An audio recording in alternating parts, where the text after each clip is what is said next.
이 혼인, 어머니 몸으로 막아야 할 팔자입니다. 쪽지에 적힌 그 붉은 글씨가 마치 제 목을 조르는 것만 같았습니다. 며느리가 화장실에 간 사이 무당이 제 손에 몰래 쥐어준 꼬깃꼬깃한 종이 한 장. 그걸 펼쳐본 순간 생글생글 웃고 있는 예비 며느리가 갑자기 저승사자처럼 보였습니다. 저는 살고 싶었습니다. 그래서 결심했죠. 이 결혼 무슨 수를 써서라도 내가 깨버리겠다고요. 이바구 시작 전에 구독과 좋아요 부탁드리며 끝까지 함께 해주세요. 그날 아침의 공기는 참 평범했습니다. 아니, 오히려 평화로웠지요. 새벽에 물 한 잔 떠놓고 기도를 올리는데 촛불이 자꾸만 흔들렸습니다. 바람 한 점 없는 방이었는데 말입니다. 평생 남편 없이 아들 하나만 바라보고 살아온 세월이었습니다. 시장통에서 생선 비린내 묻혀가며 키운 자식이 이제 장가를 간다는데 춤이라도 덩실덩실 춰야 맞지 않습니까? 그런데 왜 그렇게 가슴 한구석이 서늘하고 불안했는지 모르겠습니다. 아마도 겁이 났던 게지요. 내가 피땀으로 지켜온 이 작은 울타리가 낯선 여자 하나 들어오는 순간 와르르 무너질까봐. 그 불안을 인정하기 싫어서 궁합이라도 한번 보자며 아이들을 점집으로 이끌었던 겁니다. 어머니, 여기 맞죠? 친구 어머니가 그러는데 여기가 진짜 용하대요. 수진이는 점집 문 앞에서부터 두 손을 공손히 모으며 말했습니다. 목소리가 참 맑았습니다. 티 없이 자란 아이 특유의 구김살 없는 얼굴. 예전 같으면 그게 참 복스럽다 했을 텐데 그날따라 그 맑음이 내 속을 긁어놓는 것 같았습니다. 너는 참 좋겠다. 걱정도 없고 그늘도 없어서. 그런 못난 질투가 시어머니라는 이름 뒤에 숨어 스멀스멀 올라왔습니다. 점집 안은 대낮인데도 어둑했습니다. 오래된 향 냄새가 벽지 틈새마다 끼어 있어 숨을 쉴 때마다 매캐한 연기가 폐부 깊숙이 들어오는 듯 했습니다. 바닥 장판은 유난히 미끄러웠고 방석에 앉는 순간 엉덩이 밑으로 냉기가 올라왔습니다. 나는 괜히 옷깃을 여미며 주위를 둘러보았습니다. 신당에 모셔진 장군님 눈동자가 나만 노려보는 것 같아 자꾸만 고개를 숙이게 되더군요. 무당은 우리 셋을 번갈아 보더니 한숨을 아주 길게 내쉬었습니다. 그 한숨 소리가 어찌나 무겁던지 방 안의 공기가 순식간에 착 가라앉았습니다. 무당이 낮은 목소리로 입을 열었습니다. 궁합은 둘만 보는 게 아닙니다. 이 혼인이 집안 어른 운을 건드리는지도 봐야 해요. 나는 그 말에 어깨가 움찔했습니다. 집안 어른 운. 그 말이 내 귀에선 곧 내 목숨이라는 소리로 들렸습니다.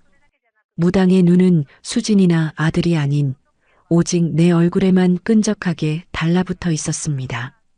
그 눈빛이 마치 내 뱃속에 들어앉은 불안 덩어리를 끄집어내려는 갈고리 같았습니다. 수지는 생년월일을 또박또박 말했습니다. 나는 그 아이 입에서 나오는 숫자 하나하나가 내 수명을 깎아먹는 카운트다운처럼 느껴져 입안이 바짝바짝 말랐습니다.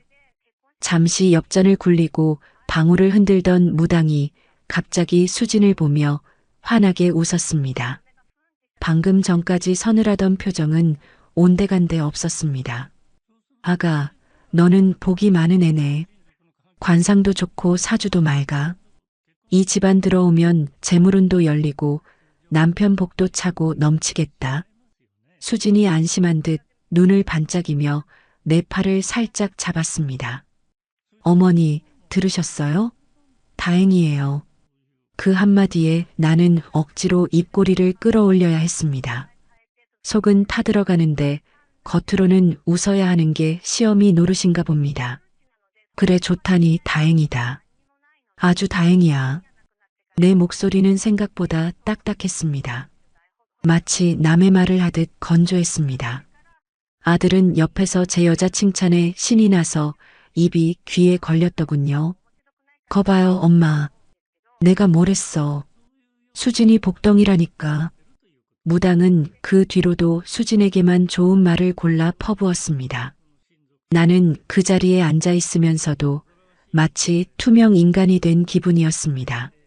축복받는 두 사람과 그늘에 앉아 있는 나. 그 대비가 너무 선명해서 비참하기까지 했습니다. 그때였습니다. 수진이 잠시 화장실을 다녀오겠다며 자리에서 일어났고 아들이 그 뒤를 따라 잠시 밖으로 나갔습니다. 문이 닫히는 소리가 나자마자 방 안의 공기가 돌변했습니다. 무당이 갑자기 상체를 내 쪽으로 쑥 내밀었습니다. 코끝에 진한 향 냄새가 훅 끼쳐왔습니다. 어머니, 무당의 목소리에서 쇳소리가 났습니다. 말은 다 못해요. 천기누설이라 입 밖으로 내면 내가 다쳐. 무당은 내 대답도 기다리지 않고 내 손을 낚아채듯 잡았습니다. 따뜻해야 할 사람 손이 시체처럼 차갑고 축축했습니다. 무당은 내 손바닥 안에 무언가를 툭 쥐어주었습니다. 그것이 바로 그 쪽지였습니다. 집에 가서 혼자 보세요. 그리고 명심해. 며느리가 들어오면 어머니가 정신 똑바로 차려야 해. 무당의 눈빛은 경고가 아니라 차라리 협박에 가까웠습니다.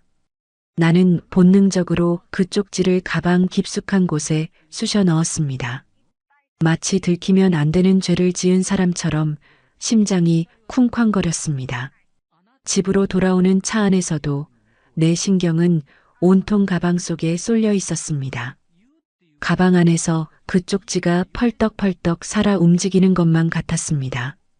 수지는 뒷좌석에서 계속 종알거렸습니다. 어머니, 저 진짜 잘할게요. 요리학원도 등록했어요. 어머니 좋아하시는 갈비찜도 배우고 김치 담그는 법도 어머니한테 꼭 배울래요. 그 살가운 말들이 내 귀에 들어오는데 이상하게도 하나도 따뜻하지가 않았습니다. 따뜻한 말이 너무 많으면 오히려 숨이 막힌다는 걸 그때 처음 알았습니다. 나는 창밖을 보며 속으로 되뇌었습니다. 왜 이렇게까지 하지? 뭐가 아쉬워서? 혹시 뭔가 숨기고 있는 게 아닌가? 집에 도착하자마자 나는 방문을 걸어 잠갔습니다. 떨리는 손으로 가방을 열고 쪽지를 꺼내 읽었던 그 순간 내 심장은 바닥으로 곤두박질 쳤습니다. 이혼인, 어머니 몸으로 막아야 할 팔자입니다. 쪽지에 적힌 그 붉은 글씨가 마치 제 목을 조르는 것만 같았습니다. 내 몸으로 막아야 할 팔자라니 내가 죽어야 끝난다는 소리인가? 그때 거실에서 쨍그랑 하는 날카로운 파열음이 들렸습니다. 나는 소스라치게 놀라 문을 벌컥 열고 나갔습니다. 주방 바닥에 유리컵이 산산조각 나 있었고 수진이 당황한 얼굴로 서 있었습니다. 어머니, 죄송해요. 설거지하다가 손이 미끄러져서 제가 얼른 치울게요. 평소 같았으면 다친 데 없니? 하고 물었을 겁니다. 그게 사람의 도리니까요. 하지만 내 눈엔 흩어진 유리 조각들이 예사로 보이지 않았습니다. 그것들은 마치 내 미래처럼 보였습니다. 산산조각 날 내 운명, 내 몸뚱이처럼 보였습니다. 나는 나도 모르게 날카롭게 소리쳤습니다. 조심 좀 하지 않고 들어오기도 전부터 살림을 다 깨먹을 작정이냐? 내 목소리가 너무 커서 나 자신도 놀랐습니다. 수진의 얼굴이 하얗게 질렸고 아들이 황급히 달려와 수진을 감싸며 나를 쳐다봤습니다. 엄마, 왜 그래? 그냥 컵 하나 깬 건데. 수진이 놀라잖아. 그냥? 세상에 그냥이 어디 있어. 나는 바들바들 떨리는 손가락으로 유리 조각을 가리켰습니다. 이게 다 징조야, 징조. 들어오자마자 그릇부터 깨는 게 이 집안 오늘 깨먹겠다는 소리 아니면 뭐냐? 엄마. 아들이 나를 낯선 사람 보듯 쳐다봤습니다. 하지만 나는 멈출 수가 없었습니다. 지금 길을 꺾어놓지 않으면 내가 잡아먹힐 것 같았으니까요. 수지는 아무 말도 못한 채 고개를 푹 숙이고 깨진 조각을 줍기 시작했습니다. 그 가녀린 등 뒤로 흐르는 정적. 그 무거운 침묵이 우리 집을 짓누르기 시작했습니다. 그날 밤 나는 잠을 이루지 못했습니다. 천장을 보고 누웠는데 자꾸만 무당의 목소리가 환청처럼 들려왔습니다. 몸으로 막아야 해, 어머니 몸으로 막아야 해. 나는 이불을 머리 끝까지 뒤집어 썼습니다. 며느리가 무서운 게 아니었습니다. 내 운명이 무서웠습니다. 하지만 그 아이는 내일부터 매일같이 이 집에 드나들며 나를 보고 웃겠지요. 나는 어둠 속에서 주먹을 꽉 쥐었습니다. 내가 살기 위해서, 내 아들을 지키기 위해서 나는 독해져야 했습니다. 그 쪽지가 나를 독하게 만들었습니다. 아니, 어쩌면 내 안에 숨어있던 못된 시어머니 신보가 그 쪽지를 핑계 삼아 튀어나온 것인지도 모르겠습니다. 나는 다짐했습니다. 이 결혼 내가 막아야 한다고. 설령 아들이 나를 원망한다 해도 내가 죽어나가는 꼴을 보이는 것보다는 나을 테니까요. 내일 아침 수진이 다시 웃으며 찾아올 때 나는 더 이상 그 웃음을 받아주지 않을 겁니다. 사람이 독해지기로 마음을 먹으면 눈빛부터 달라진다고들 합니다. 거울 속에 비친 내 얼굴이 그랬습니다. 하룻밤 사이에 눈밑이 퀭하게 패이고 눈동자에는 서슬퍼런 도끼가 서려 있었습니다. 나는 거울을 보며 입술을 깨물었습니다. 미안해할 것 없다. 내가 살아야 아들도 산다. 저 아이가 들어와서 사단이 나면 그게 더 큰 불행이다. 그렇게 주문을 외우듯 중얼거리며 나는 아침부터 빗자루를 들고 현관 앞을 벅벅 쓸어댔습니다. 마치 들어오려는 복을 쓸어내리기라도 하듯이 먼지 하나 남기지 않고 거칠게 비지를 해댔습니다. 수진이는 약속대로 아침 일찍 찾아왔습니다. 현관 벨소리가 울리는데 그 소리가 꼭 경보음처럼 들렸습니다. 어머니, 저 왔어요. 인터폰 화면 속 그 아이는 여전히 해맑았습니다. 어제 그 난리를 쳐놓고도 유리컵을 깨서 내 속을 뒤집어 놓고도 아무 일 없었다는 듯 웃는 낯이라니. 그 뻔뻔함이 더 소름 끼쳤습니다. 나는 짐짓 아무도 없는 척 가만히 서 있었습니다. 벨소리가 2번, 3번 울리고 나서야 나는 마지못해 문을 열어주었습니다. 어머니, 주무셨어요? 죄송해요. 제가 너무 일찍 왔나 봐요. 수지는 들어오자마자 죄인처럼 고개를 숙였습니다. 양손에는 반찬통이 가득 든 보따리가 들려 있었습니다. 됐다. 잠귀 밝은 노인네가 잠은 무슨. 나는 눈길도 주지 않고 획 돌아서 거실로 들어갔습니다. 수진이 쭈뼛거리며 뒤따라 들어와 식탁 위에 보따리를 풀기 시작했습니다. 고소한 냄새가 훅 풍겼습니다. 잡채, 불고기, 그리고 내가 좋아한다고 흘리듯 말했던 깻잎김치까지 밤새 준비했을 정성이 뻔히 보였습니다. 예전 같으면 고생했다. 이리 와서 좀 쉬어라 했을 겁니다. 하지만 내 눈엔 그 음식들이 독이 든 사과처럼 보였습니다. 이게 다 뭐냐? 내가 턱짓으로 묻자 수진이 환하게 웃으며 대답했습니다. 어머니 식사 잘 못 챙기실까 봐요. 어제 점집 다녀오시고 기운 없어 보이셔서 새벽에 일어나서 좀 만들었어요. 입에 맞으실지 모르겠네요. 새벽에 일어나서 기운 없어 보여서 그 말들이 내 속을 베베 꼬이게 만들었습니다. 저렇게 살살거리며 내 환심을 사고 결국엔 이 집 안주인 자리를 꿰차고 들어와 나를 몰아내려는 속셈이겠지.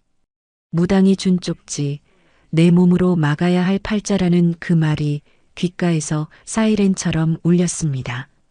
나는 젓가락을 들어 깻잎김치 한 장을 집어들었다가 그대로 다시 툭 떨어뜨렸습니다. 짜다. 네. 냄새만 맡아도 소태네, 소태야. 요즘 노인네들은 혈압 때문에 싱겁게 먹어야 하는 것도 모르니? 너는 나를 고혈압으로 쓰러지게 할 작정이냐? 말도 안 되는 트집이었습니다. 냄새로 간을 알 리가 있나요? 하지만 수진의 표정이 당황으로 물드는 걸 보니 묘한 쾌감이 느껴졌습니다. 그래, 그렇게 상처받아라. 상처받고 제풀에 지쳐서 떨어져 나가라. 죄송해요, 어머니. 제가 레시피 보고 한다고 했는데 다시 해올게요. 됐다. 가져가라. 입맛 뚝 떨어졌다. 나는 식탁을 손으로 밀치며 일어났습니다. 반찬통들이 요란하게 부딪히며 소리를 냈습니다. 수지는 울 듯한 표정으로 멍하니 서 있다가 황급히 반찬통 뚜껑을 닫기 시작했습니다. 그 떨리는 손끝을 보면서도 나는 눈 하나 깜짝하지 않았습니다. 독해지기로 했으니까요. 그날 오후 아들이 퇴근해서 돌아왔습니다. 현관에 들어서자마자 아들은 킁킁거리며 냄새를 맡더군요. 맛있는 냄새 나네. 수진이 왔다 갔어? 아들의 그 해맑은 질문이 불에 기름을 부은 격이었습니다. 나는 소파에 모로 누워 앓는 소리를 냈습니다. 아이고, 아이고, 내 팔자야. 엄마, 왜 그래? 어디 아파? 아들이 기겁을 해서 달려왔습니다. 나는 이마에 젖은 수건을 올려놓고 힘없는 목소리로 말했습니다. 모르겠다. 아침부터 속이 뒤집어지고 머리가 깨질 것 같아서 꼼짝을 못했다. 병원 가봐야 하는 거 아니야? 어제까진 멀쩡했잖아. 어제? 그래, 어제까진 멀쩡했지.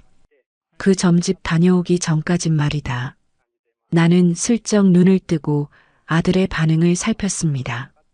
아들은 의아한 표정이었습니다. 점집이라니?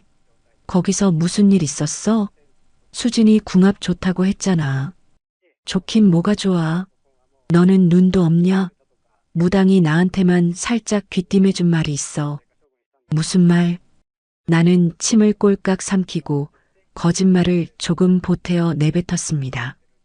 계기가 너무 세단다.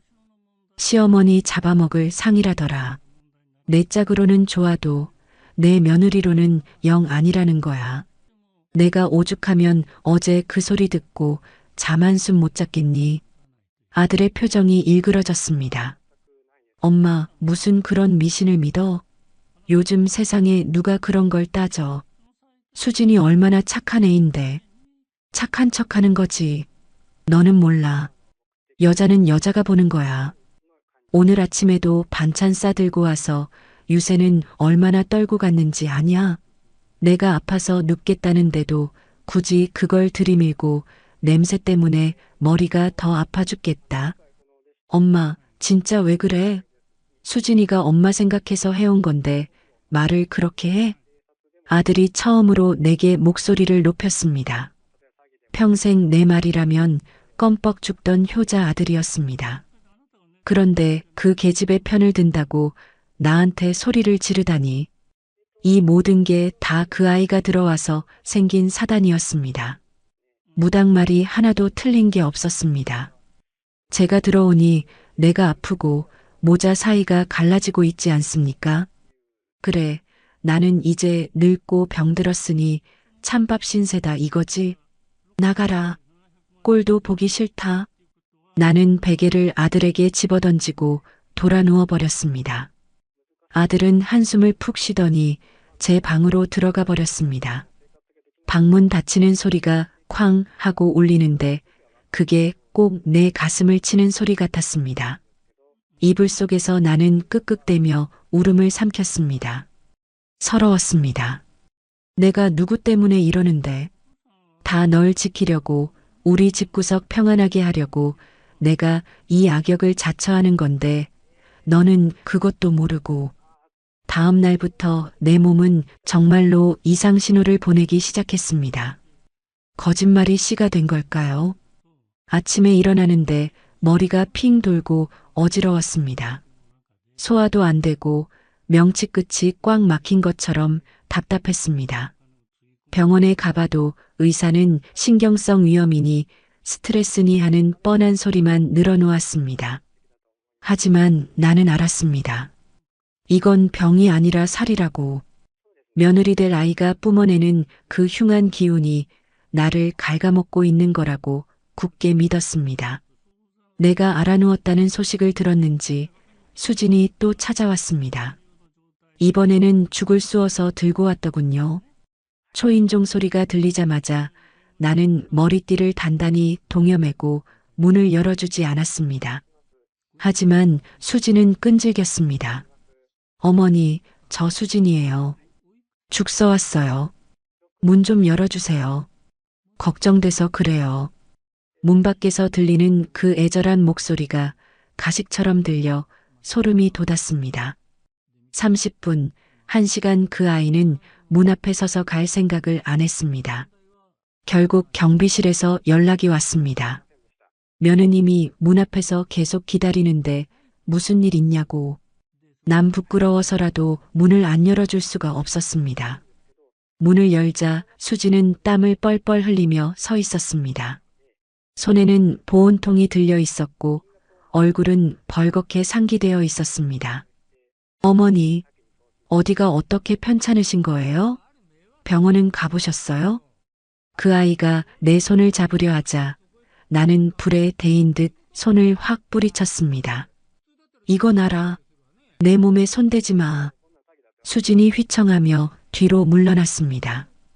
그 눈망울에 눈물이 그렁그렁 맺히는 걸 보면서 나는 쏘아붙였습니다. 너 솔직히 말해봐라. 너 나한테 무슨 원한 있니? 아니면 우리 아들 재산이라도 탐나서 이러는 거니? 어머니, 그게 무슨 말씀이세요? 저는 정말 어머니랑 오빠랑 행복하게 살고 싶어서. 행복? 그 행복이 내 목숨줄 끊어놓고 얻는 행복이냐? 내 입에서 나온 독설은 나조차 제어할 수 없었습니다. 무당이 준 쪽지가 내 이성의 끈을 툭 끊어놓은 게 분명했습니다. 점쟁이가 그러더라. 내가 들어오면 내가 죽는다고. 내가 내 액바지라도 해줄 거 아니면 당장 떨어져 나가란 말이다. 그 말을 뱉는 순간 수진의 눈동자가 흔들렸습니다. 충격을 받은 듯 입술이 파르르 떨렸습니다. 나는 이제야 이 아이가 제 발로 나가겠구나 싶어 속으로 쾌재를 불렀습니다. 상식적인 사람이라면 이런 미친 시어머니 밑으로 들어오고 싶지 않을 테니까요. 그런데 수진의 반응은 내 예상을 완전히 빗나갔습니다. 잠시 숨을 고르던 수진이 눈물을 닦아내더니 고개를 들고 나를 똑바로 쳐다보는 것이었습니다. 그 눈빛에는 원망이나 분노 대신 이상할 정도로 단단한 결기가 서려 있었습니다. 어머니, 수진이 차분하게 불렀습니다. 점쟁이 말이 맞을 수도 있고 틀릴 수도 있겠죠. 하지만 저는 미신보다 어머니를 믿어요. 어머니가 저를 미워하시는 게 아니라 너무 걱정이 많으셔서 그러시는 거라는 거 알아요. 제가 더 잘할게요. 어머니가 불안하지 않게 제가 정말 딸처럼 아니 딸보다 더 잘할게요. 제가 어머니 액바지라도 될게요. 그러니까 제발 아프지만 마세요. 나는 말문이 막혔습니다. 말대꾸를 하거나 화를 낼 줄 알았는데 오히려 액바지라도 되겠다고 덤비는 저 태도는 대체 뭐란 말입니까? 저게 정말 순수한 마음일까요? 아니면 나를 안심시켜 놓고 뒤통수를 치려는 고단수일까요? 혼란스러웠습니다. 수지는 멍하니 서 있는 나를 지나쳐 부엌으로 들어갔습니다. 그리고 가져온 죽을 그릇에 담아내왔습니다. 전복죽이에요. 내장까지 다 갈아 넣어서 비리지 않게 끓였어요. 이거 드시고 기운 차리세요. 드시는 거 보고 갈게요. 식탁에 놓인 죽그릇에서 김이 모락모락 피어올랐습니다. 나는 그 자리에 못 박힌 듯 서서 수진을 노려보았습니다. 저 아이는 괴물이다. 내 독설을 솜사탕처럼 삼켜버리고 다시 웃는 얼굴로 들이대는 괴물이다. 무서웠습니다. 화를 내고 소리를 질러도 끄떡없는 저 아이의 정체가 대체 무엇인지 나는 숟가락을 들 생각도 하지 않은 채 차갑게 말했습니다. 가라. 내가 보고 있으면 체할 것 같다. 수지는 잠시 머뭇거리더니 깊게 허리를 숙여 인사했습니다. 네, 그럼 가볼게요. 저녁에 오빠 편에 약 보낼게요. 꼭 챙겨 드세요, 어머니. 수진이 나가고 난 뒤 나는 식탁 의자에 주저앉았습니다. 다리가 후들거려 서 있을 수가 없었습니다. 식탁 위에는 수진이 끓여온 죽이 여전히 따뜻한 온기를 내뿜고 있었습니다. 배에서는 꼬르륵 소리가 나는데 도저히 그 죽을 넘길 수가 없었습니다. 저걸 먹으면 정말로 내가 저 아이의 페이스에 말려들 것 같았으니까요. 그날 저녁 내 몸살 기운은 더 심해졌습니다. 열이 펄펄 끓고 온몸의 뼈마디가 쑤셨습니다. 정말로 누군가 바늘로 찌르는 것처럼 아팠습니다. 이불을 뒤집어 쓰고 끙끙 앓으면서 나는 확신했습니다. 이건 우연이 아니다. 오늘 그 아이가 다녀가서 더 아픈 거다. 그 아이가 내뱉은 말, 액바지라도 되겠다는 그 말이 저주처럼 내 몸을 휘감고 있는 게 분명하다. 아들이 퇴근해서 들어와 내 이마를 짚어보며 난리를 쳤습니다. 엄마, 열이 불덩이잖아. 안 되겠다. 응급실 가자. 싫다. 나라. 내가 죽어도 이 집 귀신이 될 거다.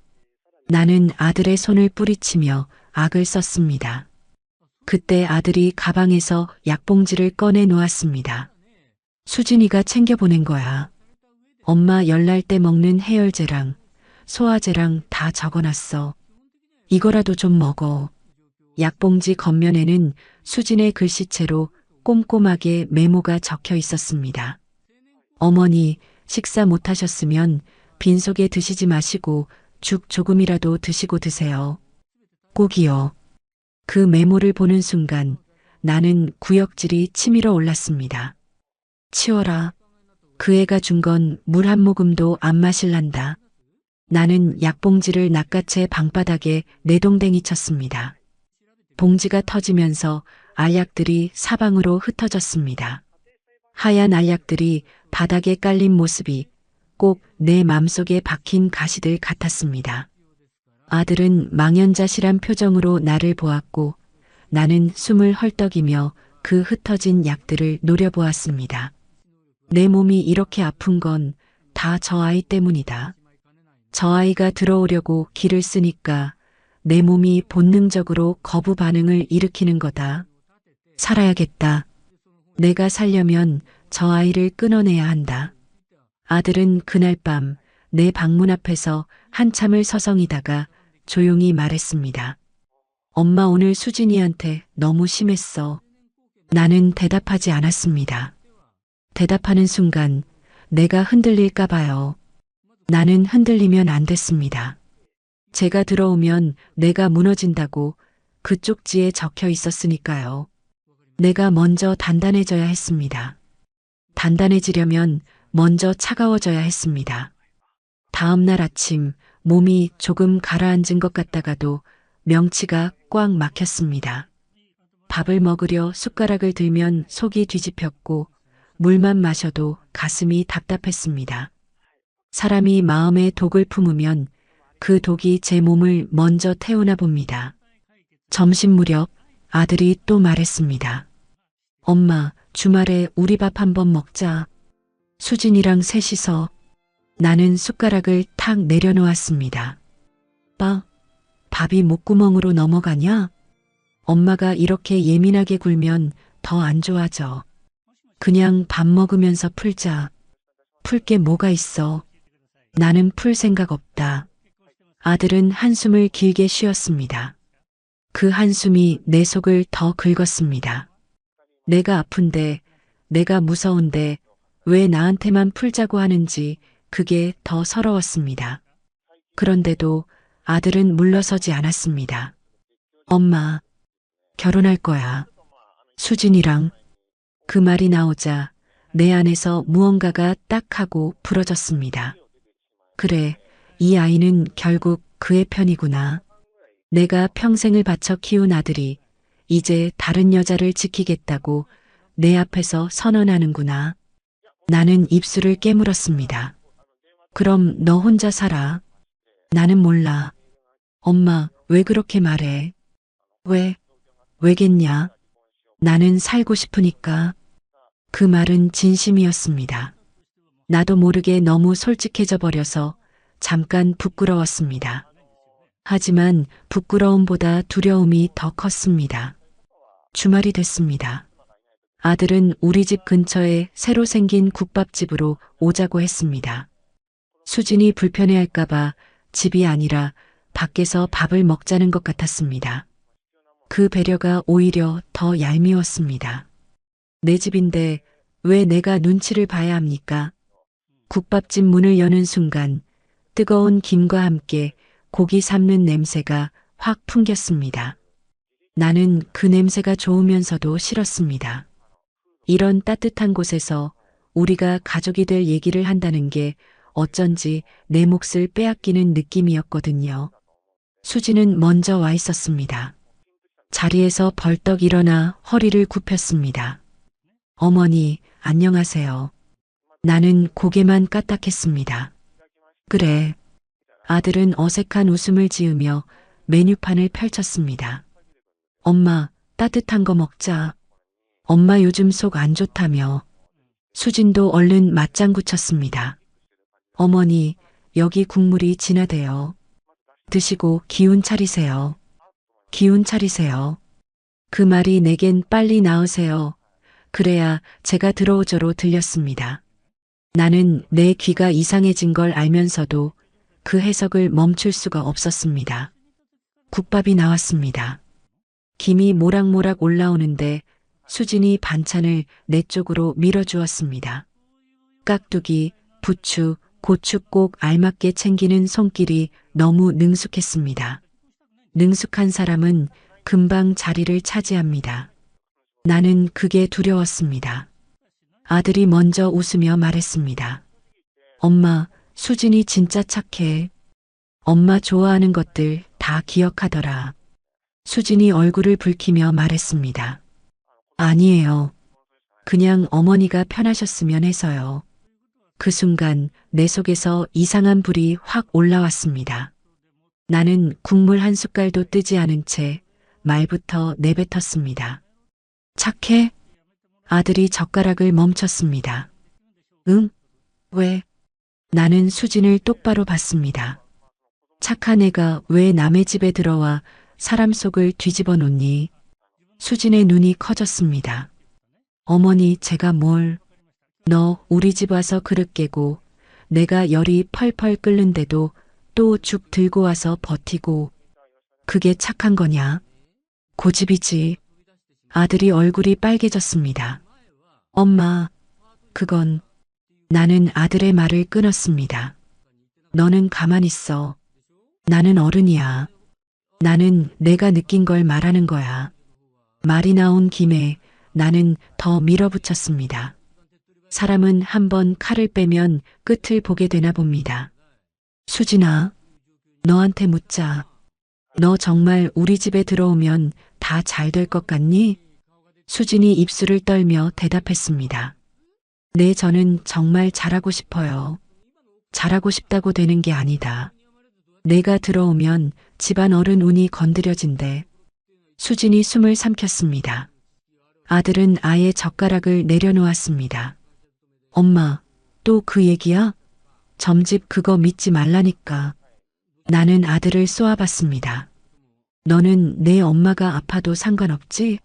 내가 행복하면 그만이지? 아들은 입을 열었다가 닫았습니다. 그 표정이 나를 더 분하게 만들었습니다. 수지는 두 손을 무릎 위에서 꼭 쥐고 있었습니다. 손가락 마디가 하얗게 질릴 정도로요. 그때 수진이 조용히 말했습니다. 어머니, 제가 어머니를 아프게 하고 싶어서 그런 거 아니에요. 나는 비웃듯 콧숨을 뱉었습니다. 그럼 뭐야? 내가 나를 살리고 싶어? 내가 뭘로? 수진이 눈을 내리깔더니 겨우 대답했습니다. 제가 더 조심할게요. 더 노력할게요. 어머니 마음 불안하지 않게. 그 말이 참 이상했습니다. 보통은 억울해하고 화를 내고 도망가야 정상인데 이 아이는 더 들어오려고만 했습니다. 나는 그게 더 무서웠습니다. 미안함이 아니라 경계심이 더 크게 올라왔습니다. 국밥이 식어갔습니다. 식어가는 건 국밥만이 아니었습니다. 우리 셋 사이 공기도 식어붙었습니다. 아들이 억지로 분위기를 바꾸려 했습니다. 엄마 결혼식장도 봐야 하고 예단 얘기도 천천히. 나는 딱 잘라 말했습니다. 예단은 필요 없다. 수진이 놀라서 눈을 들었습니다. 어머니, 나는 이어서 말했습니다. 대신 조건이 있다. 너 우리 집에 함부로 들락거리지 마. 결혼 전까지는 더더욱. 아들이 목소리를 높였습니다. 엄마, 그게 무슨 말이야? 나는 아들의 눈을 피하지 않았습니다. 무슨 말이긴. 내가 불편하다는 말이다. 내가 불안하다는 말이다. 수지는 입술을 깨물고 고개를 끄덕였습니다. 네, 알겠어요. 그 대답이 너무 순해서 오히려 내 마음이 잠깐 흔들렸습니다. 그 순간 아주 잠깐 오래전 내 얼굴이 떠올랐습니다. 20살 무렵 시댁 부엌에서 새벽부터 물을 길어 나르던 내 손. 손등이 갈라져 피가 나도 며느리가 그 정도도 못하냐는 말에 꾹 참고 고개 숙이던 내 목. 그때 나는 속으로 매일 다짐했습니다. 나는 늙으면 절대 저런 시어머니 안 된다. 그런데 지금 나는 무엇이 되었습니까? 내가 그렇게 미워했던 얼굴이 거울 속에 앉아 있었습니다. 그 기억이 목까지 차올랐다가 나는 다시 삼켰습니다. 삼키지 않으면 울 것 같았고 울면 내가 약해질 것 같았으니까요. 나는 약해지면 안 됐습니다. 나는 살고 싶었습니다. 밥을 다 먹고 나오는 길 수진이 계산대 쪽으로 먼저 갔습니다. 제가 낼게요. 아들이 손사래를 쳤습니다. 아냐, 내가. 수진이 고개를 저었습니다. 괜찮아요. 어머니 모시고 나온 건데. 그 말이 또 내 속을 건드렸습니다. 모시고. 마치 자기가 이미 며느리인 양, 이미 우리 가족인 양. 나는 집으로 돌아오는 차 안에서 일부러 창밖만 봤습니다. 아들은 운전대를 잡은 손에 힘이 잔뜩 들어가 있었습니다. 수지는 뒷좌석에서 조용히 앉아 있었습니다. 말이 없는 차 안이 더 무거웠습니다. 집 앞에 도착하자 수진이 내리기 전에 조심스럽게 말했습니다. 어머니 혹시 괜찮으시면 제가 내일 병원 같이 가드릴까요? 나는 단호하게 잘랐습니다. 필요 없다. 수진이 작게 대답했습니다. 네, 알겠어요. 수진이 돌아서는 순간 바람이 확 불었습니다. 그의 코트 자락이 살짝 들리며 가방이 보였는데 가방 옆주머니에서 작은 약통 같은 게 순간 보였습니다. 정확히는 약통인지 뭔지 잠깐 스쳤을 뿐인데도 내 눈은 그걸 놓치지 않았습니다. 약? 왜 약이 있지? 가슴이 철렁 내려앉았습니다. 병이 있나? 숨기고 들어오려는 건가? 아니면 그 약이 나한테 쓸 약인가? 나는 내 손바닥이 다시 차가워지는 걸 느꼈습니다. 점집에서 쪽지를 받던 그 순간처럼요. 수진이 멀어지는데 내 눈은 끝까지 그 가방에서 떨어지지 않았습니다. 그리고 나는 알았습니다. 내가 이제부터는 의심이라는 병에 완전히 걸렸다는 걸요. 아들아. 내 목소리가 낮게 갈라졌습니다. 수진이 몸 어디 아픈 거 아니냐? 내 목소리가 그렇게 떨릴 줄은 몰랐습니다. 아들은 놀란 눈으로 나를 보더니 금방 얼굴을 굳혔습니다. 엄마, 또 시작이야? 또 시작이 아니라 방금 봤어. 가방에서 약 같은 게 보였어. 약? 사람들 비타민도 먹고 유산균도 먹고 그래. 비타민이면 당당하게 꺼내 먹지. 왜 숨기듯이 왜 하필 그 주머니에. 아들은 한숨을 쉬었습니다. 그 한숨이 내 가슴을 더 눌렀습니다. 엄마, 수진이한테 그런 말 하지 마. 상처야. 상처? 나도 상처다. 내 마음은 누가 챙기냐? 그날 밤 나는 잠을 못 잤습니다. 눈을 감으면 수진의 가방 옆주머니가 떠올랐습니다. 하얀 약통인지 작은 알약봉지인지 그게 내 눈에 왜 그렇게 또렷하게 남았는지 점집에서 받았던 쪽지 한 장이 다시 내 손바닥을 차갑게 만들었습니다. 이 혼인 어머니 몸으로 막아야 할 팔자입니다. 나는 이 문장을 내가 쓰러진다로 받아들였습니다. 그런데 수진이 약을 먹는다? 그럼 더더욱 뭔가 숨기는 게 있는 거 아닙니까? 병을 숨기고 들어오려는 걸 수도 있고 아니면 내 몸을 해치려는 뭔가일 수도 있고 그 생각이 내 속에서 자라기 시작하자 밥맛이 뚝 떨어졌습니다. 아침에 국을 떠도 쓴맛이 나고 물을 마셔도 목이 따끔했습니다. 내가 내 마음에 독을 타고 있다는 걸 알면서도 멈출 수가 없었습니다. 멈추면 내가 지는 것 같았으니까요. 다음 날 아들이 출근하고 집이 조용해지자 나는 휴대폰을 붙잡고 한참을 망설였습니다. 전화하면 내가 더 초라해 보이겠지. 안 하면 나는 영영 속고 살겠지. 결국 나는 수진에게 전화를 했습니다. 목소리는 최대한 태연한 척 단단하게 만들었습니다. 수진아, 너 오늘 시간 되니? 네, 어머니. 무슨 일이세요? 잠깐 볼 일이 있다. 집으로 와라. 네. 금방 갈게요. 금방. 그 말이 또 내 속을 건드렸습니다. 금방이라니. 마치 이 집이 자기 집인 것처럼 나는 입술을 꼭 다물었습니다. 오늘은 확실히 보고 확실히 물어볼 겁니다. 돌려 말하지 않고 빙빙 돌지 않고. 수진이 도착했을 때 나는 일부러 부엌에서 설거지를 하고 있었습니다. 물을 틀어놓고 일부러 접시를 부딪혀 소리를 냈습니다. 마음이 시끄러우면 손도 시끄러워지더군요. 어머니, 저 왔어요. 수진은 여전히 공손했습니다. 나는 돌아보지도 않고 말했습니다. 들어와. 어머니, 어디 편찮으세요? 목소리가. 편찮은 건 내가 더 잘 알겠지. 그 말에 수진의 숨이 잠깐 멈췄습니다. 나는 그 순간을 놓치지 않았습니다. 사람은 찔리면 숨부터 바뀝니다. 나는 수도꼭지를 잠그고 천천히 돌아섰습니다. 수진은 두 손을 앞에 모으고 서 있었습니다. 눈이 깜빡깜빡 불안하게 흔들렸습니다. 나는 바로 본론으로 들어갔습니다. 너 약 먹니? 네. 약. 내 가방에서 봤다. 약통 같은 거. 수진은 급하게 웃어 보였습니다. 아, 그거요? 비타민이에요, 어머니. 비타민이면 왜 숨기냐? 숨긴 게 아니라 그냥 가방에. 그럼 지금 꺼내봐.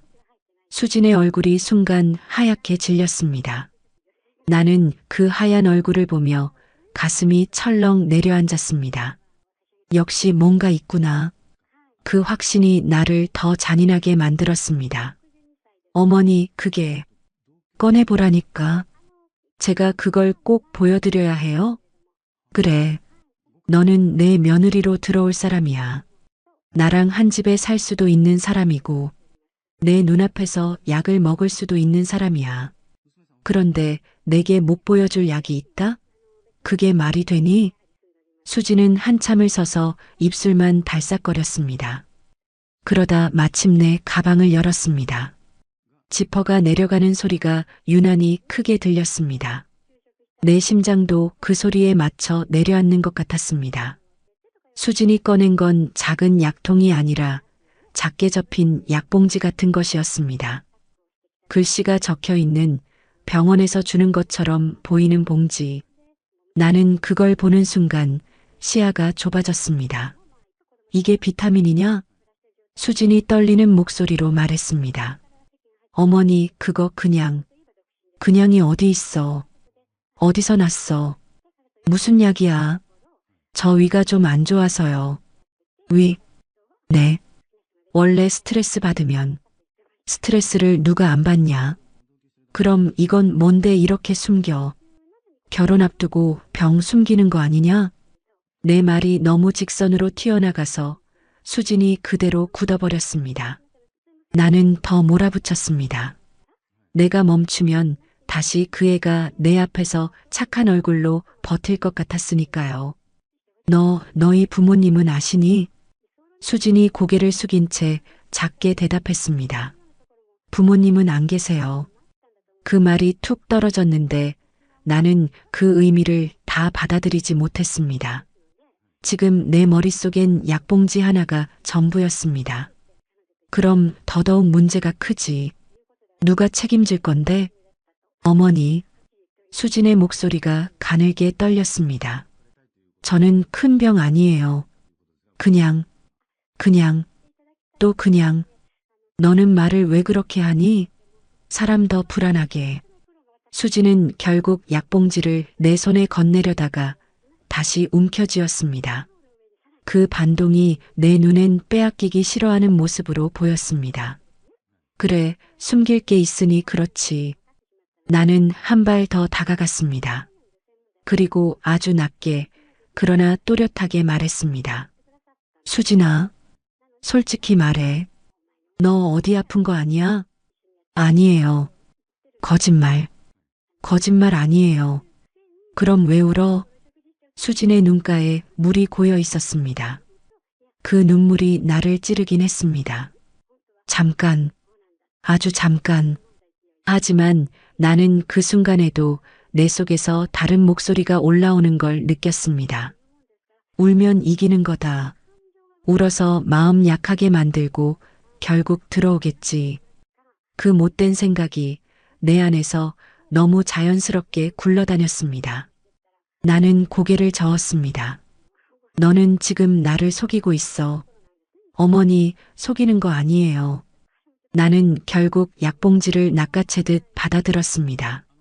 손끝이 떨려 글씨가 잘 보이지 않았습니다.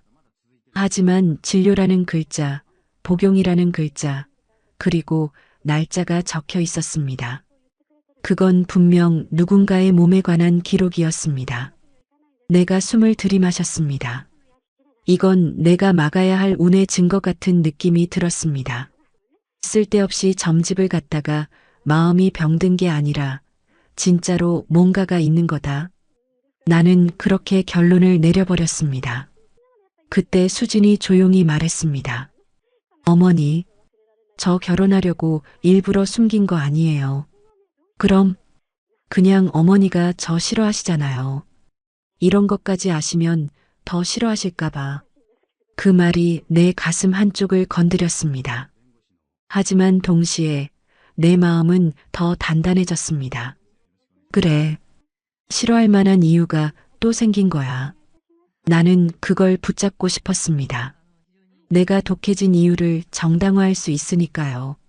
나는 차갑게 말했습니다. 맞다. 더 싫어진다. 수진의 얼굴이 와르르 무너졌습니다. 그 무너지는 얼굴을 보면서도 내 입은 멈추지 않았습니다. 너 같은 애가 우리 집에 들어오면 내가 정말로 쓰러질 것 같다. 너는 내 몸도 못 챙기면서 남의 집 어른 챙긴다고 설치지 마라. 어머니, 그리고 앞으로는 우리 집에 오지 마. 연락도 하지 마. 수지는 아무 말도 못하고 서 있었습니다. 내 말이 칼이 되어 그 애를 벽에 붙여놓은 것처럼 보였습니다. 나는 그 자리에서 돌아서며 마지막으로 덧붙였습니다. 내 아들한테도 말할 거다. 내가 아픈 거 숨기고 결혼하려 했다고. 수진이 그제야 울먹이며 소리쳤습니다. 숨긴 게 아니라니까요. 저도 살려고 버틴 거예요. 그 말이 귀에 박혔습니다. 살려고 버틴다. 어쩐지 낯설지 않은 말. 내가 평생 속으로만 하던 말과 닮아 있었습니다. 순간 내가 멈칫했습니다. 하지만 그 멈칫은 오래가지 못했습니다. 나는 고개를 세게 흔들었습니다. 안 돼. 흔들리면 안 돼. 내가 살려면 지금 끝을 봐야 해. 수지는 고개를 숙이고 현관 쪽으로 걸어갔습니다. 신발을 신는 손이 덜덜 떨렸습니다. 문을 나서기 전에 수진이 마지막으로 작게 말했습니다. 어머니, 저는 어머니 미워하지 않을게요. 나는 대답하지 않았습니다. 대답하면 내가 울 것 같았으니까요. 문이 닫히고 집이 조용해졌습니다. 그 조용함 속에서 내 손에 남은 건 약봉지의 종이 감촉뿐이었습니다. 나는 약봉지를 서랍 깊숙이 넣어버렸습니다. 쪽지를 숨겼던 그 자리, 그 근처에. 그리고 바로 아들에게 전화를 걸었습니다. 그 결혼 다시 생각해. 그 말을 뱉어놓고 나는 며칠을 앓았습니다. 몸이 아픈 게 아니라 마음이 앓는다는 게 이런 건가 봅니다. 아들은 그날 이후로 입을 꾹 닫았습니다. 퇴근하고 돌아오면 방문을 걸어 잠그고 나오지 않았습니다. 식탁 위에는 내가 차려놓은 밥상이 그대로 말라 비틀어졌습니다. 집안에 냉기가 돌았습니다. 한겨울 우풍보다 더 무서운 게 자식의 침묵이더군요. 그래도 나는 버텼습니다. 내가 여기서 무너지면 저 방문이 열리고 다시 그 아이가 들어올 테니까요. 그 아이가 들어오면 내 운명이 깨질 테니까요. 나는 밤마다 서랍 속 약봉지를 떠올리며 내 결심을 다잡았습니다. 아픈 애다. 병 있는 애다. 들어오면 내가 수발들다 죽을 팔자다. 그렇게 주문을 외워야 죄책감이 덜했습니다. 그러다 남편 제삿날이 다가왔습니다.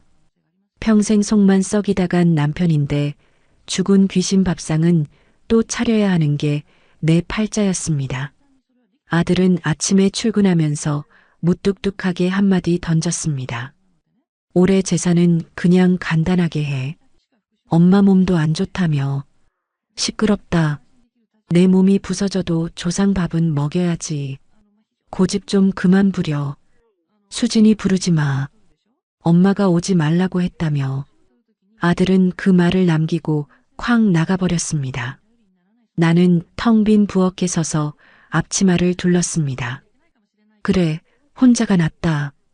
그 아이 와서 내 앞에서 알짱거리면 내가 또 무슨 독설을 퍼부을지 모르니까. 차라리 몸이 고단한 게 낫지. 마음 시끄러운 건 딱 질색이었습니다. 장바온 정거리를 펼쳐놓고 기름 냄새를 맡기 시작했습니다. 그런데 이상하게도 자꾸 손에 힘이 빠졌습니다. 동태포 하나 뒤집는 게 맷돌 돌리는 것 마냥 무거웠습니다. 기름 냄새가 역하게 올라와 헛구역질이 났습니다. 아이고, 나도 이제 다 됐구나. 혼자 바닥에 주저앉아 무릎을 두드리는데 초인종이 울렸습니다. 띵동. 이 시간에 올 사람이 없는데 택배인가 싶어 인터폰을 보니 화면 가득 익숙한 정수리가 보였습니다. 고개를 푹 숙이고 서 있는 그 아이 수진이었습니다. 가슴이 덜컥 내려앉았습니다. 오지 말라고 그렇게 모질게 굴었는데 약봉지까지 들춰내며 쫓아냈는데 나는 문을 열어주지 않고 인터폰으로 쏘아붙였습니다. 누구세요? 나는 댁 같은 사람 모릅니다. 어머니 저예요. 문 좀 열어주세요. 돌아가라. 남의 제사에 끼는 거 아니다. 아버님 제사잖아요. 어머니 혼자 힘드시잖아요. 저 그냥 일만 돕고 갈게요. 얼굴 안 보셔도 돼요. 부엌에서 일만 할게요. 목소리가 젖어 있었습니다. 물기 어린 그 목소리가 쇠문 틈을 비집고 들어와 내 귓가를 때렸습니다. 나는 입술을 깨물었습니다. 독하게 마음먹었는데 혼자 힘들다는 그 말이 왜 그렇게 사무치던지 평생 혼자 제사상 차리며 서러웠던 기억이 훅 올라왔습니다. 결국 나는 문을 열어주었습니다. 져서 열어준 게 아니라 일손이 필요해서라고 핑계를 대면서요. 수진이 들어오는데 내 눈이 저절로 가늘어졌습니다. 며칠 못 본 사이에 얼굴이 반쪽이 되어 있었습니다. 화장기 없는 얼굴이 창백하다 못해 투명해 보였습니다. 입술은 핏기 하나 없이 말라 있었고요. 나는 속으로 혀를 찼습니다. 거봐라. 어디 아픈 게 많네. 적고를 하고 시집을 오겠다고. 들어와서 손 씻고 전이나 붙여라. 나는 허리 아파서 못하겠다. 나는 일부러 더 쌀쌀맞게 굴었습니다. 수지는 내 눈치를 살피며 조용히 부엌으로 들어갔습니다. 네, 어머니. 제가 다 할게요. 어머니는 들어가서 쉬세요. 그때부터 전쟁 같은 노동이 시작되었습니다. 기름 냄새가 진동하는 부엌에서 수지는 말 한마디 없이 전을 부쳤습니다. 나는 거실 소파에 앉아 감시하듯 그 뒷모습을 노려보았습니다. 그런데 자꾸만 거슬렸습니다. 수진이 전을 뒤집다가 한 번씩 멈칫거리며 배를 움켜쥐는 모습이, 이마에 송골송골 맺힌 땀을 손등으로 훔쳐내는 모습이, 너는 젊은 애가 벌써부터 힘든 척이냐? 내가 핀잔을 주자 수진이 화들짝 놀라며 허리를 폈습니다. 아니에요. 기름 냄새 때문에 잠깐 어지러워서. 어지러운 거 티내지 마라. 조상님 오시는 날에 아픈 척하면 부정탄다. 내 입에서는 자꾸만 모진 말만 나갔습니다. 걱정이 되면서도 그 걱정을 인정하기 싫어서 더 날카롭게 찔러댔습니다. 시간이 지나고 제사상을 차릴 시간이 되었습니다. 무거운 상을 펴야 하는데 수진이 끙하고 상다리를 잡았습니다. 그 순간이었습니다. 와장창 엄청난 파열음과 함께 수진의 몸이 바닥으로 곤두박질 쳤습니다. 들고 있던 접시들이 사방으로 튀고 붙여놓은 전들이 바닥에 뒹굴었습니다. 나는 소파에서 벌떡 일어났습니다. 너 지금 뭐하는? 화를 내며 다가가려는데 수진이 일어나지 않았습니다. 바닥에 엎어진 채 미동도 하지 않았습니다. 마치 줄 끊어진 인형처럼. 수진아, 너 왜 그래? 쉬하지 마라. 나는 소리쳤지만 발걸음은 이미 떨리고 있었습니다. 다가가서 수진의 어깨를 잡고 돌려 눕힌 순간 나는 숨을 멈췄습니다. 수진의 얼굴이 하였습니다. 그냥 하얀 게 아니라 핏기가 싹 빠져나가 시퍼렇게 질려 있었습니다. 이마에서는 식은땀이 비 오듯 흐르고 눈은 뒤집혀 흰자위만 보였습니다. 수진아, 아가. 나도 모르게 호칭이 튀어나왔습니다. 손을 잡아보니 얼음장 같았습니다. 따뜻해야 할 사람 몸이 시체처럼 차가웠습니다. 그 차가운 감촉이 손끝을 타고 올라와 내 심장을 쳤습니다. 머릿속이 하얘졌습니다. 119를 부르는 손이 덜덜 떨려서 버튼이 잘 눌리지 않았습니다. 여보세요. 여기 사람이 쓰러졌어요. 숨을 잘 안 쉬어요. 구급차가 오고 수진이 들것에 실려나가는 동안 나는 멍하니 서 있었습니다. 집안은 난장판이었습니다. 깨진 접시 조각, 밟힌 동태전, 그리고 바닥에 튄 붉은 김치 국물 자국들. 그 모든 게 마치 전쟁터 같았습니다. 내가 일으킨 전쟁터. 응급실 복도에 앉아 있는데 아들이 뛰어들어왔습니다. 신발도 짝짝이로 신고 머리는 헝클어진 채로. 엄마, 수진이 어딨어? 어떻게 된 거야? 아들이 내 어깨를 잡고 흔들었습니다. 그 눈에 핏발이 서 있었습니다. 제사상 차리다가 갑자기 내 목소리가 기어 들어갔습니다. 엄마 진짜 왜 그래? 아들의 고함이 병원 복도를 울렸습니다. 사람들이 쳐다봤지만 아들은 아랑곳하지 않았습니다. 엄마, 수진이 잘못되면 나 엄마 안 봐. 진짜 안 봐. 그 말이 비수처럼 꽂혔습니다. 나는 아무 대꾸도 못하고 고개를 숙였습니다.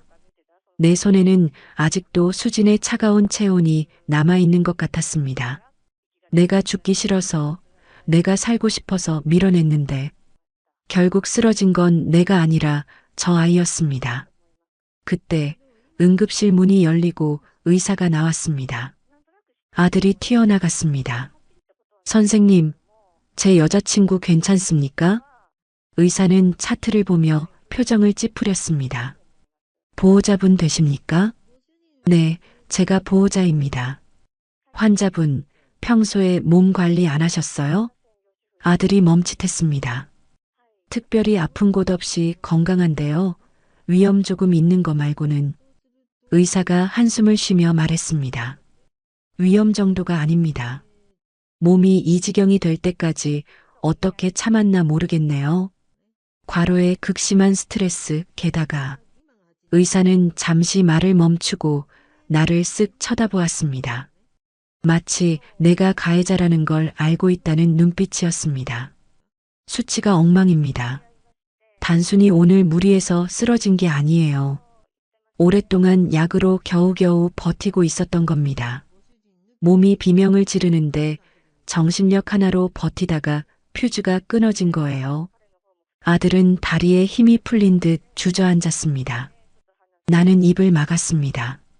약봉지. 수진이 가방에서 꺼내려다 말았던 그 약봉지.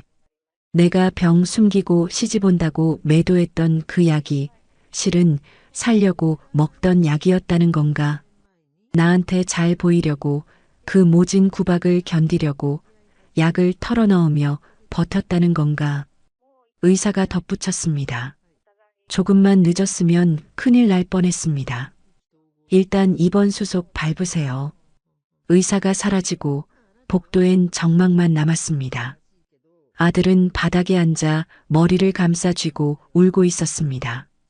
나는 그 옆에 서지도 못하고 앉지도 못하고 어정쩡하게 벽에 기대어 섰습니다. 내 몸으로 막아야 할 팔자. 무당의 그 말이 다시 들려왔습니다. 그런데 이번에는 그 목소리의 톤이 다르게 들렸습니다. 내가 막아야 할 것을 이 아이가 대신 막아준 것 같은, 나한테 올 화살을 이 아이가 온몸으로 받아낸 것 같은 소름이 돋았습니다. 무서웠습니다. 수진이가 무서운 게 아니라 내 오해가, 내 도끼가, 그리고 빗나간 점괘 해석이 사람을 잡았다는 사실이 너무나 무서웠습니다. 나는 떨리는 손을 주머니에 넣었습니다. 그때 내 휴대폰이 징하고 울렸습니다. 액정을 보니 며칠 전 저장해둔 그 번호였습니다. 발신 김무당. 어머니, 오늘이 고비입니다. 며느리 단속 잘하세요. 내 휴대폰 액정 위에서 번쩍이는 그 문자가 마치 저승사자의 전보처럼 보였습니다. 나는 병원 복도 구석에 주저앉아 그 문자를 한참이나 노려봤습니다. 고비. 오늘이 고비라니. 이 무당은 알고 있었던 걸까요? 오늘 수진이가 쓰러질 거라는 걸, 아니면 내가 그 아이를 사지로 몰아넣을 거라는 걸. 어머니, 뭐 하세요? 아들의 고함에 나는 정신이 번쩍 들었습니다. 휴대폰을 주머니에 쑤셔 넣고 진료실로 따라 들어갔습니다. 의사는 모니터에 띄워진 엑스레이 사진과 차트들을 가리키며 심각한 표정을 짓고 있었습니다. 환자분 위궤양이 심각합니다. 천공 직전이에요. 게다가 영양 상태도 엉망이고 탈수 증세에 무엇보다 심장에 무리가 많이 갔습니다. 심장이요? 아들이 되물었습니다. 의사는 고개를 끄덕였습니다. 화병이라고 하죠, 흔히들. 극심한 스트레스가 장기간 지속되면서 자율신 경계가 망가졌어요. 몸이 버티다 강제 종료를 해버린 겁니다. 도대체 무슨 일이 있었길래 젊은 사람이 속이 이렇게 썩어 문드러집니까? 의사의 시선이 다시 나를 향했습니다. 나는 죄인처럼 고개를 숙일 수밖에 없었습니다. 화병? 속이 썩어 문드러짐. 그건 평생 시집살이하고 남편 속 썩임당하며 살았던 내 병명인 줄 알았습니다. 그런데 이제 겨우 30 남짓한 저 아이가, 내 며느리가 될 아이가 그 병을 안고 있었다니요. 나 때문이었습니다. 내 눈빛, 내 말 한마디, 내 의심이 저 아이의 속을 갉아먹고 있었던 겁니다. 일단 급한 불은 껐지만 안정을 취해야 합니다. 깨어나더라도 절대 흥분시키거나 스트레스 주지 마세요. 아들은 수진의 침대 옆을 지키겠다고 했습니다. 나는 그 옆에 있을 자격이 없어서 도망치듯 병원을 빠져나왔습니다. 병원 문을 나서자 찬바람이 훅 끼쳐왔습니다. 하지만 내 몸은 뜨거웠습니다. 속에서 천불이 났습니다. 죄책감과 혼란, 그리고 그 무당에 대한 알 수 없는 분노가 뒤섞여 끌어올랐습니다. 단속 잘해라. 몸으로 막아야 할 팔자? 나는 택시를 잡았습니다. 기사님, 점집 골목으로 가주세요. 빨리요. 택시 안에서 나는 주먹을 꽉 쥐었습니다. 그 무당이 준 쪽지 한 장 때문에 내 집안이 풍비박산 났습니다. 그 말만 아니었어도 내가 이렇게까지 독하게 굴진 않았을 겁니다. 아니, 애초에 그 점집을 가지 말았어야 했습니다. 도대체 무슨 뜻으로 그런 쪽지를 줬는지 오늘이야말로 멱살을 잡고서라도 들어야겠습니다. 점집 앞에 도착하니 해가 뉘엿뉘엿 지고 있었습니다. 골목은 어두웠고 대나무 깃대만 바람에 흔들리며 스산한 소리를 냈습니다. 나는 문을 쾅쾅 두드렸습니다. 문 열어. 안에 있는 거 다 알아. 잠시 후 문이 끼익 열리고 무당이 나왔습니다. 놀란 기색도 없었습니다. 마치 내가 올 줄 알았다는 듯 덤덤한 표정이었습니다. 오셨네. 생각보다 빨리 오셨어. 그 뻔뻔한 말투에 나는 이성을 잃었습니다. 신발도 벗지 않고 방으로 뛰어들어가 무당의 옷자락을 움켜쥐었습니다. 내가 사람이야? 무당이면 다야? 내 말 한마디 때문에 내 며느리가 죽게 생겼어. 오늘이 고비? 내가 저주라도 건 거야? 무당은 내 손을 뿌리치지 않았습니다. 그저 가만히 내 눈을 들여다보았습니다. 그 눈빛이 너무 깊고 서늘해서 소리 지르던 내 입이 저절로 다물어졌습니다. 어머니, 흥분 가라앉히시고 앉으세요. 앉긴 뭘 앉아. 똑바로 말해. 어머니 몸으로 막아야 할 팔자라는 게 무슨 뜻이야? 며느리 들어오면 내가 죽는다는 소리잖아. 그래서 내가 그 아이를. 내 목소리가 울음으로 바뀌었습니다. 억울했습니다. 살고 싶어서 발버둥 쳤는데 결국 남을 죽이는 꼴이 되었으니까요. 무당이 쯧쯧 혀를 찼습니다. 그리고 자리끼를 내밀었습니다. 물 한 잔 드시고 정신 차려요. 내가 언제 며느리 들어오면 당신이 죽는다고 했소? 뭐, 쪽지에 분명히 적어줬잖아. 어머니 몸으로 막아야 할 팔자라고. 그래, 적어줬지. 근데 그게 왜 당신이 죽는다는 소리요? 글을 읽을 줄 알면 뜻도 제대로 알아야지. 무당은 한숨을 쉬며 담뱃대를 물었습니다. 그 집안 올해 초상 7을 운이었어. 아들이 사고를 당하든 당신이 쓰러지든 누가 죽어도 이상하지 않을 만큼 흉한 살이 껴 있었다고. 나는 숨을 멈췄습니다. 초상 7을 운?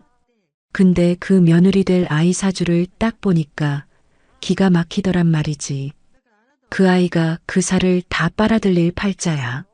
스펀지처럼 나쁜 기운을 쫙 빨아들여서 제 몸에 가두는 형국이라고. 그걸 액바지라고 하지. 내 머릿속이 윙윙 울렸습니다. 그럼 쪽지 내용은 어머니한테 갈 흉한 기운을 저 며느리 아이가 제 몸으로 막아낼 팔자라는 뜻이었소.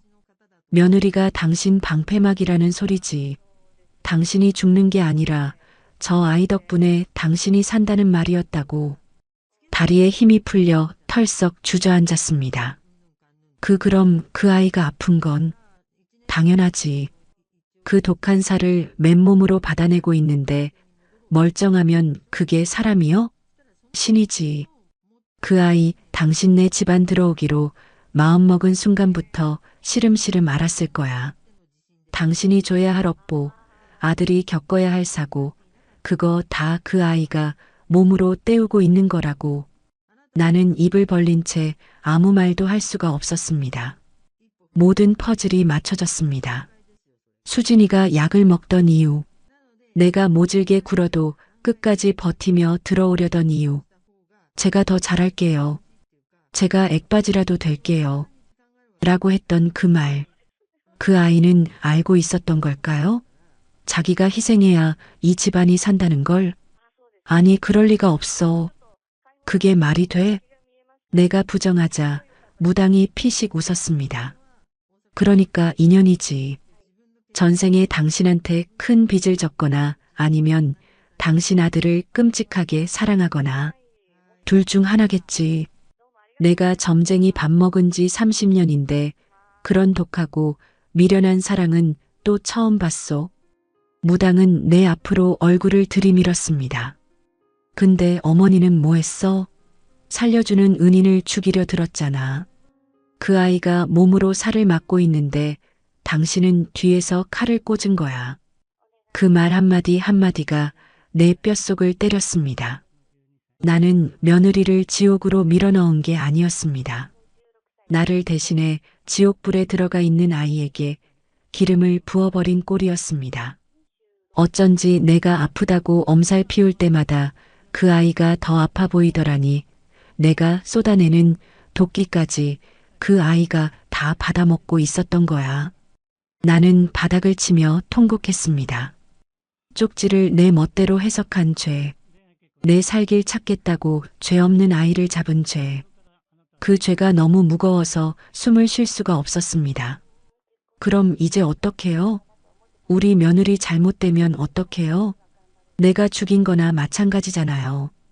내가 무당의 바짓가랑이를 잡고 애원했습니다. 무당은 담배 연기를 길게 내뿜더니 말했습니다. 이제라도 알았으면 가서 빌어. 손이 발이 되도록 빌고 그 아이 살려내. 그 아이 죽으면 당신네 집안도 끝이야. 방패가 사라지는데 화살을 뭘로 막을 거야? 나는 비틀거리며 일어났습니다. 무당은 내 뒤통수에 대고 마지막 한마디를 던졌습니다.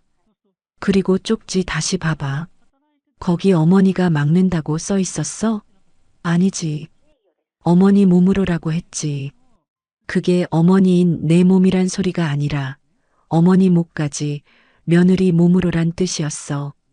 쯧쯧, 사람이 겁을 먹으면 보고 싶은 대로만 보는 법이야. 점집을 나왔을 때는 이미 캄캄한 밤이었습니다. 다리가 후들거려 제대로 걸을 수도 없었습니다. 하지만 나는 뛰어야 했습니다. 수진이가 누워있는 병원으로 가서 그 아이 손을 잡고 말해줘야 했습니다. 내가 틀렸다고. 내가 나를 죽이러 온 게 아니라 살리러 온 귀인이었다고. 미안하다고.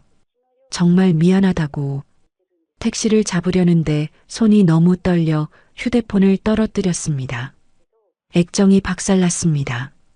마치 내 썩어 빠진 마음이 깨진 것처럼 나는 깨진 휴대폰을 쥐고 엉엉 울며 도로가에 섰습니다. 아가, 제발 사람한 다오. 내가 갚으마. 내 남은 목숨을 떼어서라도 너한테 갚을 테니 제발 눈만 뜨거라. 깨진 휴대폰을 손에 쥐고 병원으로 달려가는 내내 나는 기도했습니다. 제발 늦지 않게 해달라고. 이 못난 시어머니가 용서를 빌 시간은 줘야 하지 않겠냐고. 병원 복도는 밤이 깊어 고요했습니다. 내 발소리만이 텅 빈 복도를 울렸습니다. 수진이 있는 병실 문 앞에 섰을 때 나는 차마 문을 열 수가 없었습니다. 문고리를 잡은 손이 덜덜 떨렸습니다. 이 문을 열면 내가 감당할 수 없는 슬픔이 기다리고 있을까봐. 혹시라도 그 아이가 나를 보지 않고 고개를 돌려버릴까봐. 심호흡을 하고 조심스럽게 문을 열었습니다. 병실 안은 어두웠고 침대맡에 켜둔 작은 스탠드 불빛만이 희미하게 흔들리고 있었습니다. 아들은 보조 침대에서 쪽잠이 들어 있었고 수지는 산소호흡기를 낀 채 누워 있었습니다. 나는 발소리를 죽여 침대 곁으로 다가갔습니다. 가까이서 본 수진의 얼굴은 너무나 작고 창백했습니다. 링거 바늘이 꽂힌 손등은 앙상하게 말라 뼈마디가 도드라져 보였습니다. 나는 그 손을 잡으려다 멈칫했습니다. 내가 감히 잡아도 되는 손인가 싶어서요. 나를 살리겠다고 내 액바지를 자처하며 망가진 저 손을. 그때였습니다. 수진의 속눈썹이 파르르 떨리더니 천천히 눈이 떠졌습니다. 초점 없는 눈동자가 천장을 헤매다 내 얼굴에 멈췄습니다. 어머니? 산소 마스크 안에서 쉰 목소리가 흘러나왔습니다. 나는 왈칵 눈물이 쏟아질 것 같아 입을 틀어막았습니다. 그래 나다. 내가 왔다. 수진이 힘겹게 손을 들어 마스크를 벗으려 했습니다. 내가 황급히 도와주었습니다. 마스크가 벗겨지자 수진이 옅은 미소를 지었습니다. 그 상황에서도 웃어주는 그 미소가 내 가슴을 후벼 팠습니다. 오셨어요. 죄송해요. 제가 제사 끝까지 못 돕고 첫마디가 죄송해요라니. 나는 침대 옆에 무너지듯 주저앉았습니다. 그리고 수진의 차가운 손을 두 손으로 감싸 쥐고 내 볼에 갖다 댔습니다. 아니다 아가. 죄송한 건 나다. 내가 미친년이다. 내가 너를 잡았다. 내가 너를 죽일 뻔했다. 내 울음소리에 아들이 깼는지 부스럭거리는 소리가 들렸지만 나는 신경 쓸 겨를이 없었습니다. 내가 다 들었다. 무당한테 다 듣고 왔다. 내가 내 액바지라며. 내 살을 다 가져가느라 이렇게 된 거라며.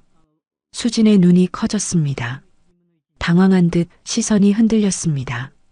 어머니, 그게 무슨... 왜 말 안 했니? 왜 바보같이 혼자 짊어졌어?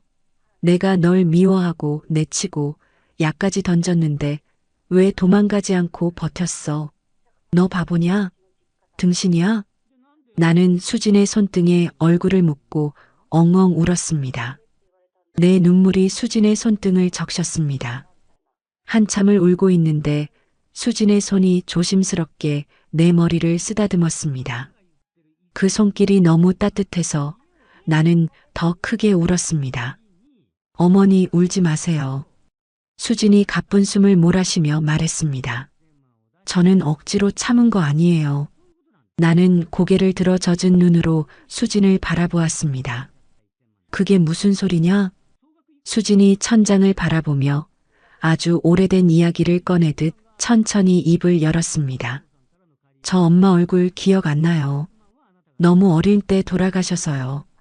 아빠는 재혼하시고 저를 할머니 댁에 맡기셨는데 할머니도 일찍 돌아가시고 평생 남의 집 눈칫밥만 먹고 살았어요. 수진의 눈가에 물기가 맺혔습니다. 그래서 늘 무서웠어요. 내가 쓸모 없어지면 버려질까봐. 사랑받으려면 눈치 보고 참고 싹싹하게 굴어야 한다고 그렇게 배웠어요. 아이고 불쌍한 것. 그런데요 어머니. 처음 오빠랑 인사드리러 갔던 날 기억나세요? 시장에서 장사하시다가 앞치마 두른 채로 뛰어나오셔서 제 손 잡으셨잖아요. 그때 어머니 손에서 생선 비린내가 났는데 저는 그 냄새가 하나도 안 싫었어요. 수진이 나를 보며 웃었습니다. 그 거친 손이 너무 따뜻해서요. 아, 엄마 손은 이런 느낌이겠구나. 나도 엄마가 생기면 이런 냄새가 나겠구나. 그날 처음으로 그런 생각이 들었어요. 나는 그날을 기억합니다. 아들이 처음 여자를 데려온다고 해서 설레는 마음에 버선발로 뛰어나갔던 날. 내 손이 부끄러워 얼른 빼려 했는데 이 아이가 꽉 잡고 놓지 않았던 그날을요. 무당 아줌마가 그러더라고요. 어머니 운이 안 좋다고. 며느리가 들어와서 막아주지 않으면 어머니가 쓰러지실 거라고. 수진의 목소리가 조금씩 떨렸습니다. 그 말 듣는데 덜컥 겁이 났어요. 이제 겨우 엄마 같은 분 만났는데 또 잃어버리면 어떡하나. 나 때문에 내가 부족해서 어머니가 잘못되면 어떡하나. 그래서 내가 아픈 걸 숨기고. 네. 제가 감당할 수 있을 줄 알았어요. 그냥 좀 아프고 말겠지. 약 먹으면 버티겠지. 어머니가 저 미워하시는 것도 다 이해했어요. 불안하시니까, 무서우시니까 그러시는 거잖아요. 저라도 그랬을 거예요. 수지는 내 손을 꼭 쥐었습니다. 그 앙상한 손에 어디서 그런 힘이 나오는지 모르겠습니다. 어머니, 저 안 죽어요. 저 끈질겨요. 잡초처럼 커서 웬만한 병에는 안 죽어요. 그러니까 자책하지 마세요. 어머니가 저 죽이려 한 거 아니에요. 제가 어머니 지키고 싶어서 선택한 거예요. 아가, 나는 수진을 와락 끌어안았습니다.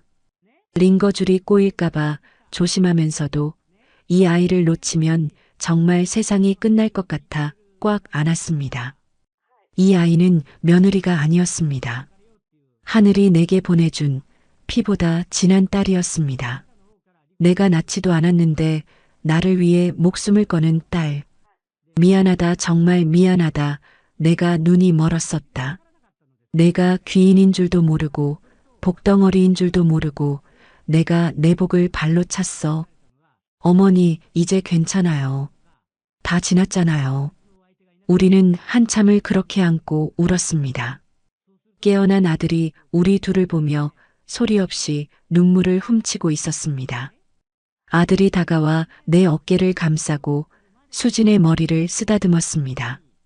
엄마, 이제 알겠어? 수진이 마음 안다. 뼈저리게 안다. 이제 내가 갚을 거다. 남은 평생 내가 이 아이 수발 들면서 갚을 거다. 나는 수진의 눈물을 닦아주며 단호하게 말했습니다. 수진아, 잘 들어라. 이제 액바지 같은 건 없다. 내가 내 방패할 필요 없어.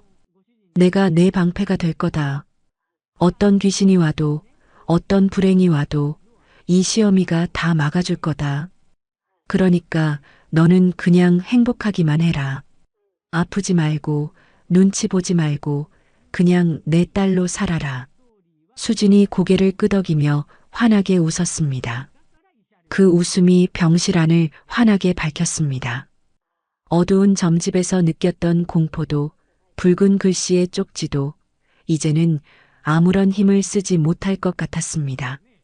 우리가 이렇게 서로를 붙잡고 있는 한 그 어떤 저주도 우리를 갈라놓을 수 없을 테니까요.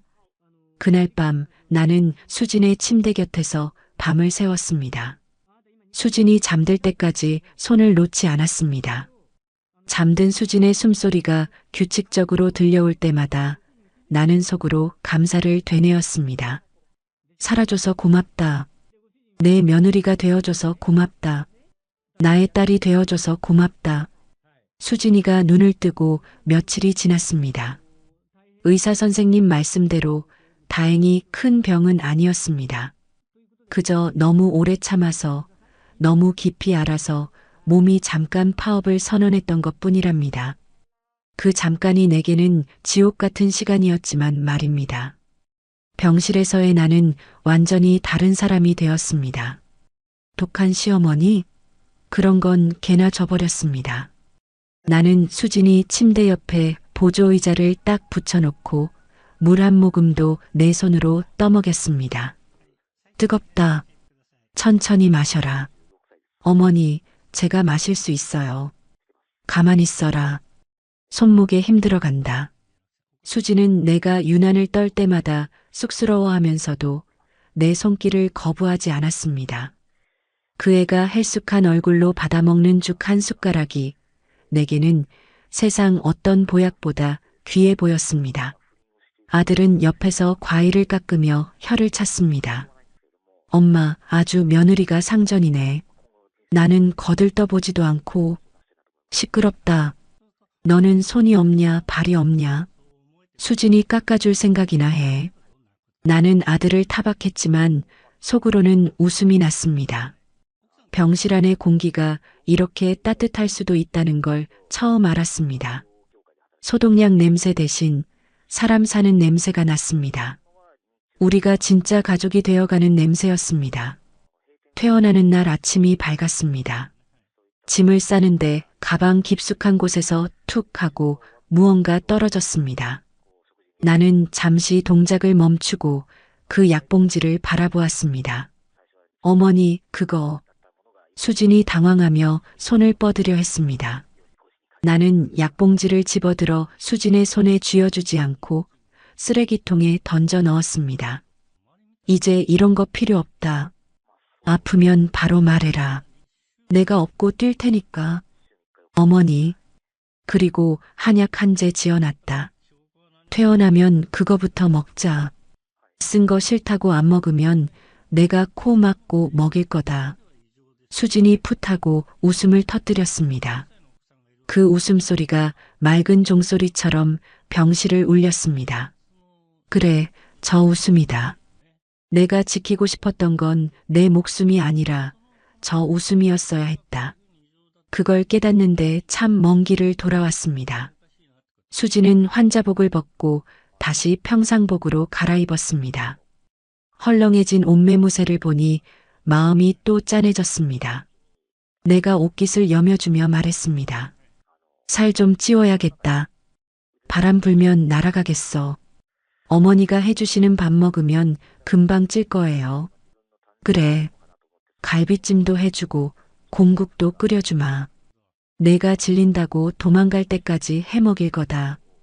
우리는 짐을 챙겨 병원을 나섰습니다.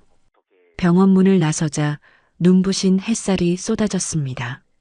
며칠 전 깨진 휴대폰을 들고 울며 들어왔던 그 문인데 나갈 때는 세상이 달라 보였습니다. 아들이 차를 대기시켜 놓고 우리를 기다리고 있었습니다. 두 분 모시겠습니다. 타시죠. 수진이 차에 타려는데 내가 수진의 팔을 잡았습니다. 그리고 앞좌석 문을 열고 서 있는 아들을 불렀습니다. 아들, 잠깐 내 말 좀 듣고 가자. 내 목소리가 제법 엄숙했는지 아들이 긴장한 표정으로 나를 봤습니다. 왜 그래, 엄마? 무겁게. 나는 수진의 어깨를 감싸 안으며 아들의 눈을 똑바로 쳐다봤습니다. 이건 부탁이 아니라 경고이자 선언이어야 했습니다. 똑똑히 들어라. 나는 이제 수진이 편이다. 그게 무슨 소리야? 내가 내 아들이라고 해서 무조건 내 편 들어줄 생각 없다는 말이다. 살다 보면 싸울 날도 있을 거고 내가 속상할 날도 있겠지. 하지만 나는 숨을 고르고 힘주어 말했습니다. 이 아이 울리면 내가 먼저 나랑 끝이다. 이 결혼 내가 지킨다. 내가 두 눈 시퍼렇게 뜨고 감시할 거야. 내가 이 귀한 사람한테 털끝만큼이라도 상처 주면 그날로 나는 널 안 볼 거다. 아들은 잠시 멍하니 있다가 피식 웃으며 고개를 끄덕였습니다. 알았어, 알았다고. 엄마 무서워서라도 수진이한테 평생 충성해야겠네. 그러고는 수진을 보며 윙크를 했습니다. 들었지? 이제 든든한 백 있어서 좋겠네. 수진은 눈시울이 붉어진 채 나를 올려다보았습니다. 어머니, 나는 수진을 마주보며 웃어주었습니다. 왜 그러냐? 시어머니가 며느리 편드는 거 처음 보냐? 아니요, 너무 좋아서요. 좋으면 됐다. 이제 집에 가자. 차는 집을 향해 달렸습니다. 나는 뒷좌석에 수진과 나란히 앉아 그 아이의 손을 잡았습니다. 창밖으로 스쳐 지나가는 풍경들이 평화로웠습니다. 문득 그 점집 무당이 했던 말이 떠올랐습니다. 어머니 몸으로 막아야 할 팔자. 이제야 그 말의 진짜 뜻을 알겠습니다. 그건 누군가가 희생해서 막아야 한다는 뜻이 아니었습니다. 어머니가 며느리를 막아서는 것이 아니라 며느리와 어머니가 한 몸이 되어 세상의 풍파를 막아내라는 뜻이었겠지요. 서로가 서로의 방패가 되어주면 어떤 흉한 운명도 뚫고 들어올 수 없다는 것을 신은 그렇게 짓궂은 수수께끼로 알려주려 했나 봅니다. 집에 도착하니 현관에 들어서는 공기가 달랐습니다. 전에는 삭막하고 차가웠던 집이 이제는 온기로 가득 차 있었습니다. 수진이 신발을 벗으며 말했습니다. 어머니, 저 이제 진짜 집에 온 것 같아요. 나는 수진을 조심스럽게 안아주었습니다. 내 품에 안긴 이 아이의 체온이 내 심장 가까이에서 느껴졌습니다. 따뜻했습니다. 살아있어서 느낄 수 있는 가장 벅찬 온도였습니다. 그래, 여기가 내 집이다. 이제 어디 가지 말고 여기서 뿌리 내리고 살아라. 네, 어머니. 나는 마음속으로 움츠렸습니다. 점괘는 틀리지 않았습니다. 어머니가 쓰러질 팔자였던 집안에서 누군가는 끝내 몸으로 막아섰으니까요. 하지만 쓰러진 사람은 없고 일어선 사람만 둘이 되었습니다. 그날 이후 나는 처음으로 깨닫습니다. 내가 얻은 것은 지켜야 할 며느리가 아니라 평생을 함께 버티며 걸어갈 딸이라는 것을, 그리고 그 딸이 내게 준 사랑이 내 남은 생을 지탱할 가장 튼튼한 기둥이 되리라는 것을요. 오늘의 이바구는 여기까지입니다. 끝까지 함께 해주셔서 감사드리며 구독과 좋아요 눌러주시면 놀라운 인생 사연들을 누구보다 먼저 무료로 만나보실 수 있습니다.